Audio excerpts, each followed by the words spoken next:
It's 8 p.m. in Banjul, and this is the news for the headlines.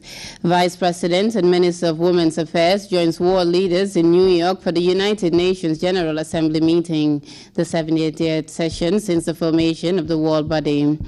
Scores of volunteers, mainly from the armed and security services, descend on Kanilai for a massive weeding exercise of the president's vast farmlands.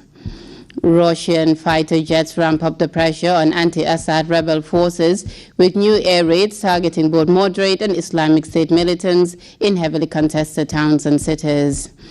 And Germans commemorate Unification Day, 25 years since the fall of the Berlin Wall and the creation of a single Germany. These and other stories coming ahead this half hour. I am your presenter, FATOUMATA NDURE JOBE.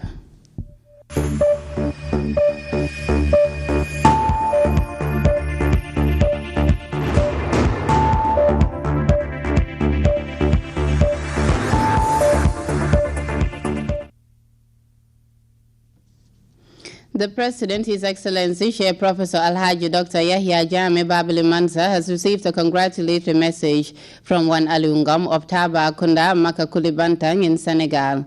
And he writes, "First of all, I would like to express my deep admiration for Your Excellency, an admiration which comes from the bottom of my heart. Your Excellency, I have heard of your various interventions in helping students, girls, elders, farmers, and in a nutshell, everybody." The message ends.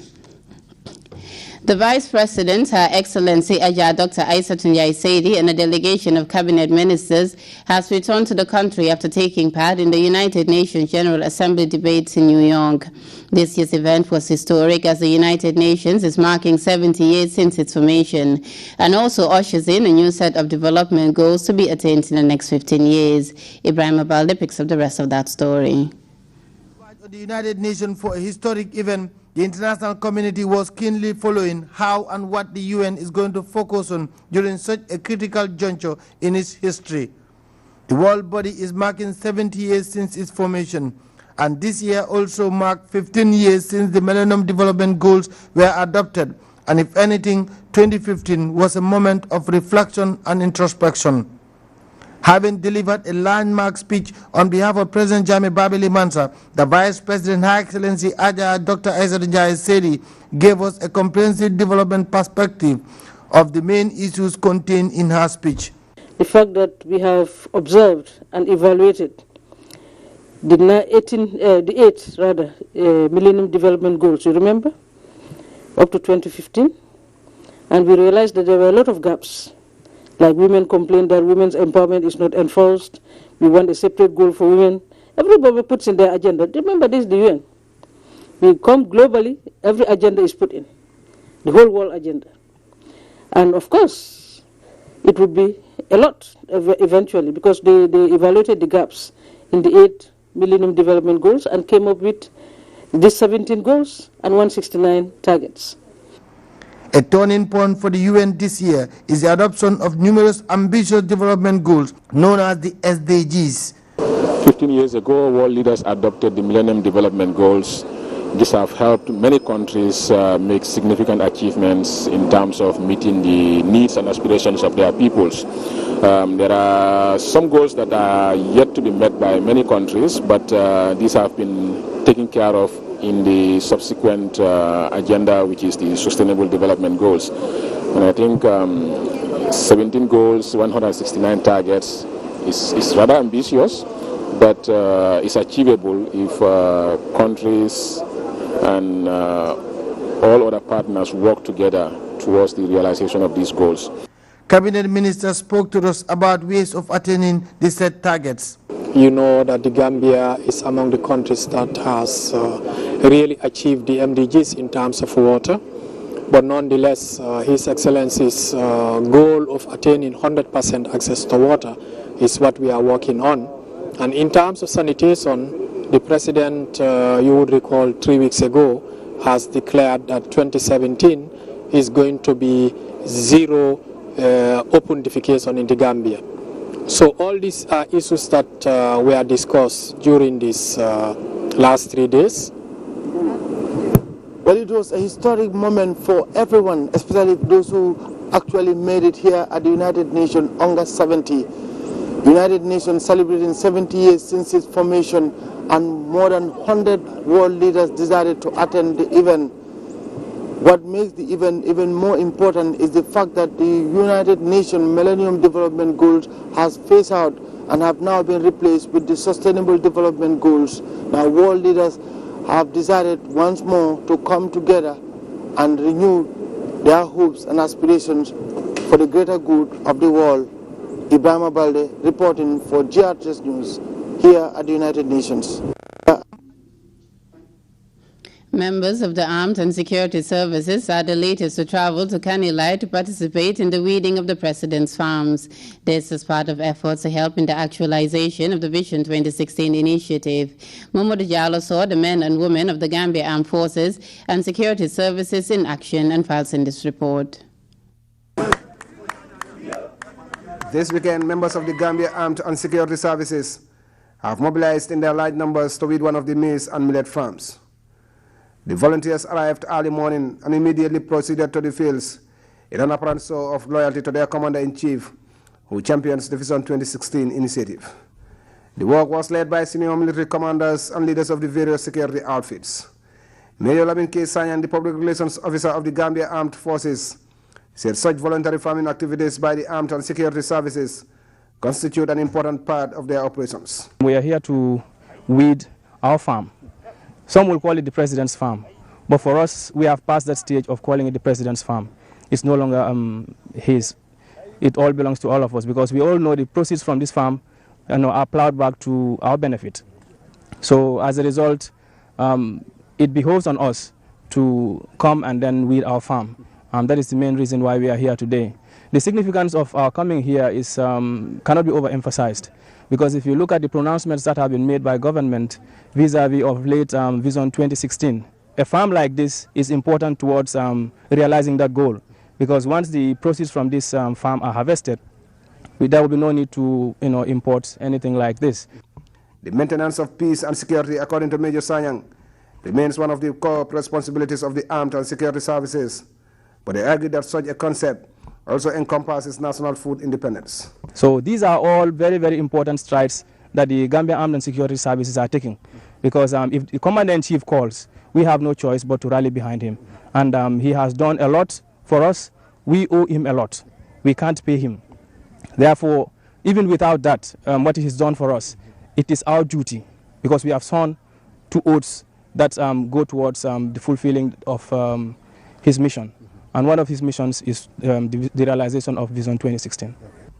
The Gambia Armed and Security Services over the years have always made their presence felt here, always making the difference. This time they are hoping that by the time they leave, this huge farm would have been finished.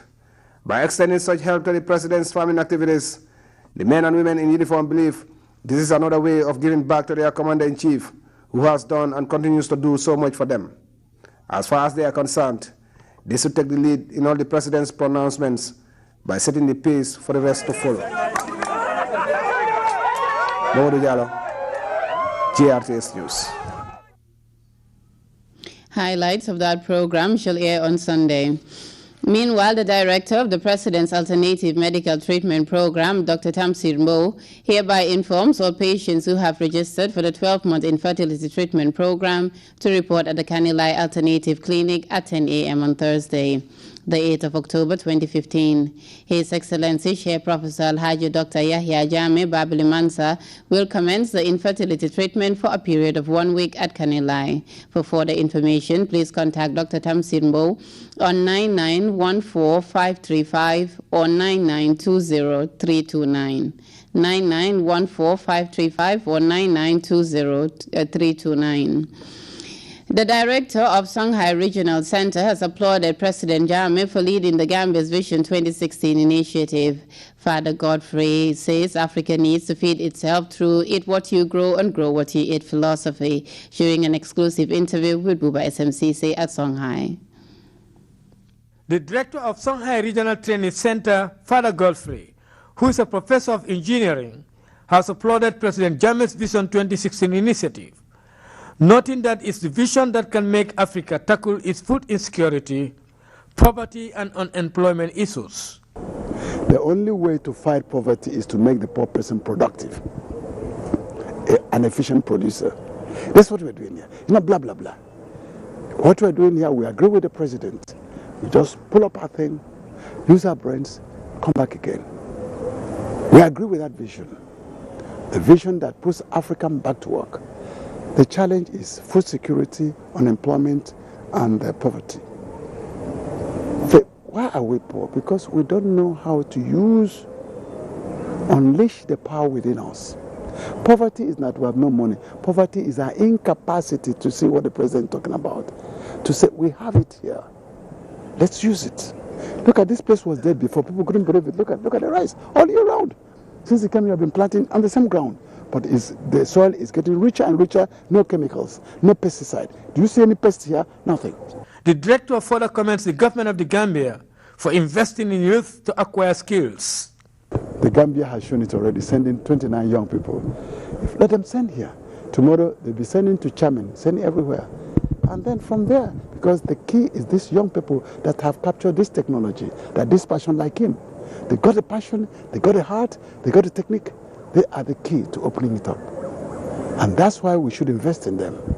Their role is to spread it, to make it work by making money, by showing people, look, instead of killing our soil with chemicals, spending money enriching the Europeans, enriching them, we can now use killing our soil, poisoning ourselves, poisoning our water. We can do it differently. Look at it. This place couldn't grow wood when I came. It was dead. Look at how productive it is. How old is this place? It's going to be 30 years this year. 30 years. So primarily, what is the purpose of this very institution? To show two things I'm telling you.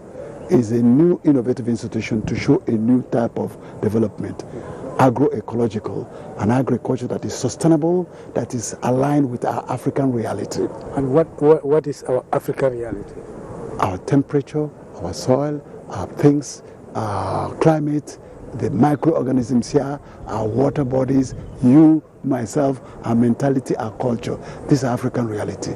Using them together, our different temperature, our different crops we have here, our own rice, our own food, what the president said, eat what you grow and grow what you, looking into ourselves, that we, the great African reality is you, African man, have all those problems. This is our reality. Our young people are getting drowned in the sea. This is our reality. Our reality is also Africans like me and there who say no. People say, look, I have the brain, I have the strength. This is African reality. Let's put them together. Songhai has created the basis for a functional, human, technical, and economic routing for the entrepreneurial culture in Africa and around the world. And Gambia Songhai Initiative is a replica of Songhai Regional Center in Benin Republic. Buba SMCC, GRTS. The West Africa Regional Network of Marine Protection Areas is a sub-regional body with the sole aim of protecting marine resources of its 6 member state countries. Members of the network were in Banjul for the validation of a new working document. Aissatou Jatta was there and she tells us more on that. The 6th General Meeting of West African Network of Marine Protected Areas concluded a 3-day meeting in Banjul. Members have a shared vision of constituting a consistent network of marine protected areas in West Africa managed, a participatory manner by strong institutions working to enhance the natural and cultural diversity towards contributing to the sustainable development of the region.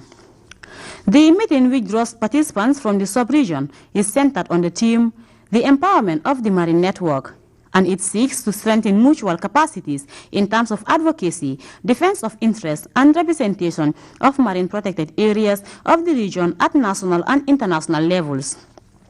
Colonel Abubakar Olare, Director General of National Park and Wildlife in Guinea-Conakry, is the outgoing president of the network. He commended the regional delegates for the efforts put in place in the promotion and protection of the vast marine resources in the region. The Permanent Secretary at the Ministry of Environment, Climate Change, Water Resources, Forestry and Wildlife highlighted on the efforts and achievements of Rampawa during the previous years. Our meeting venue is very close to one of our most important marine protected areas of the Gambia, in the Tambi Wetland National Parks. Today, through your dedicated efforts, Rampawa is able to protect about 13% of the territorial waters found in Mauritania, Senegal, Cape Verde, Guinea-Bissau, Guinea-Conakry, the Gambia, and Sierra Leone. This is indeed a big achievement, especially when one considers that the worldwide average of territorial water protection is only 7% by 2012. He further noted that since the inception of the network, the Gambia has contributed immensely to its promotion, and at the same time, it has in turn benefited a lot from the network. Adding that the forum will enable them map out strategies to protect the marine species in the sub-region. The chairman of Scientific Committee of Rampower, Bokar Kante, also dilated on issues pertaining to the deliberation. Speaking to GRTS, the Director, Department of Park and Wildlife, and also incoming president of the network for the next 2 years, Mamadou El Kassama, highlighted some of the priority areas to be addressed during his tenure in office.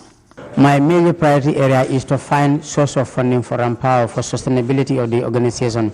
My major priority will be transformation of this organization into a more vibrant regional, sub-regional NGO that will be addressing needs of coastal communities and to secure source of funding to be sustainable. Sierra Leone would be my key focus because right now they don't have any MPA, but we will do everything within our means to help them to complete their process framework so that they can also declare key ecologically sensitive areas in their countries as MPAs.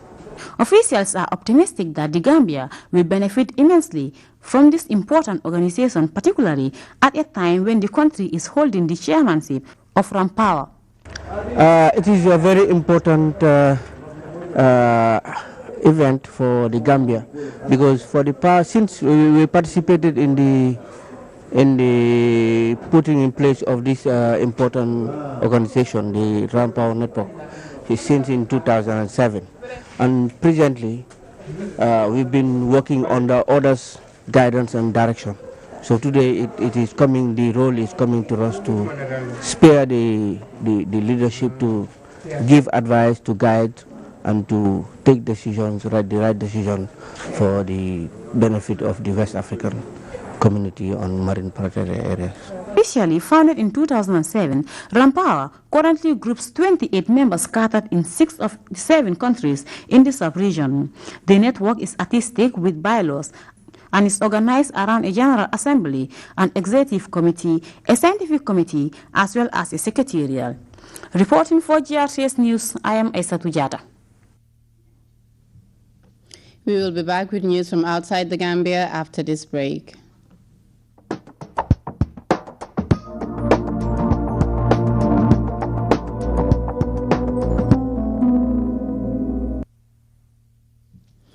Welcome back. Russia is continuing its air campaign in Syria, but Western leaders are saying the bombs are targeting opposition and certain groups instead of Islamic State fighters. Britain's Defense Secretary Michael Fallon said just 1 in 20 Russian strikes in Syria is aimed at Islamic State targets. Critics say Vladimir Putin is killing civilians to show up Syrian President Bashar al-Assad. We have more in this report. Come out, he says. The building's going to collapse. This video, taken in the suburbs of East Damascus, reportedly shows residential buildings destroyed by Russian bombs. But Russia says it's conducting surgical strikes. And, like the US-led coalition, only targeting Islamic State and other terror groups. I would like to underline that there were no airstrikes against civilian infrastructure targets. And I would like to stress even more strongly that no buildings where peaceful civilians could have been were targeted. But the West believes Russia is also targeting moderate Syrian rebels and has called for an immediate halt to all strikes outside IS-controlled territory. U.S. President Barack Obama was forthright in his criticism of the Russian president's actions and openly contradicted Vladimir Putin's claims. Regardless of what Mr. Putin said, was that he doesn't distinguish between ISIL and a moderate Sunni opposition that wants to see Mr. Assad go. From their perspective, they're all terrorists. And that's a recipe for disaster. And it's one that I reject.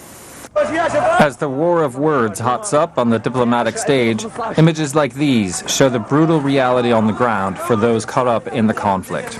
This video purports to show a Syrian airstrike in a residential area. These people reportedly got out alive, but many continue to die every day.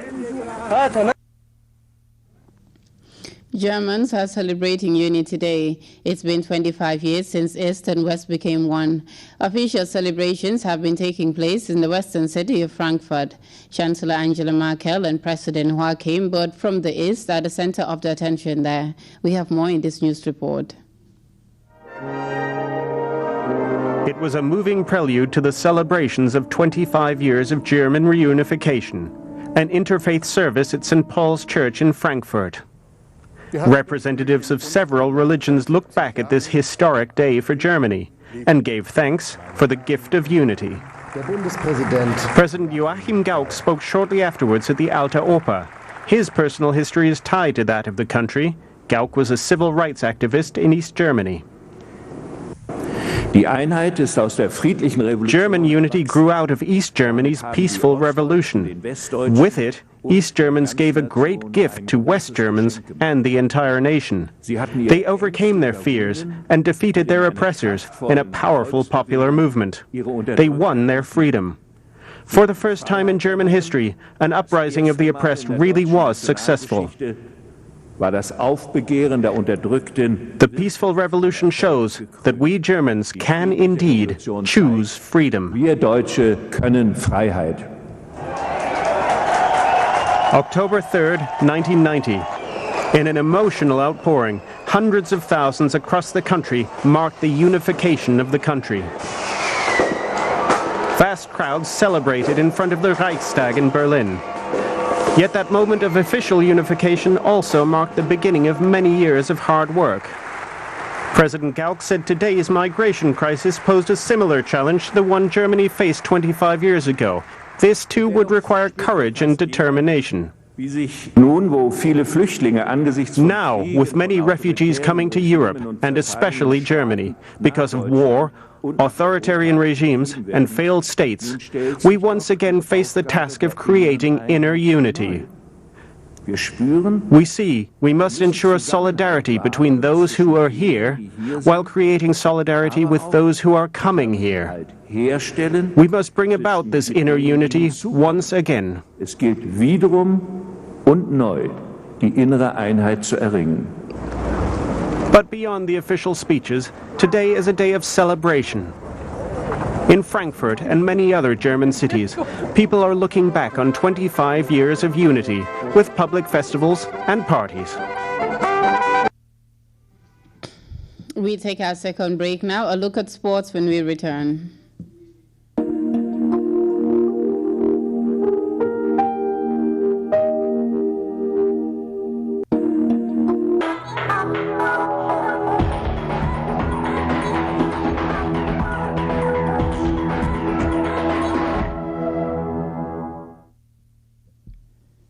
Welcome back. Friday night saw newly promoted Bundesliga side Darmstadt take on high-flying Mainz in a thrilling encounter. The two sides served up a 5-goal thriller with a lowly side missing a 90th-minute spot kick. We have details in this report. Mainz started strong. A free kick in the 15th minute, and Stefan Bell rose to the occasion to open the scoring. 9 minutes later, Yunus Mali hammered home to make it 2-0. Much to the dismay of Darmstadt coach Dirk Schuster. But just 3 minutes later, Marcel Heller curled in to cut the lead to 2-1. And after the interval, Darmstadt's Marco Zeiler tapped in to level the score. But Pablo de Blasis put Mainz back in the lead in the 64th minute. Darmstadt had the chance to equalize at the last second, but Sandro Wagner shot his penalty over the crossbar. 3-2 for Mainz, who move up to 5th place in the table.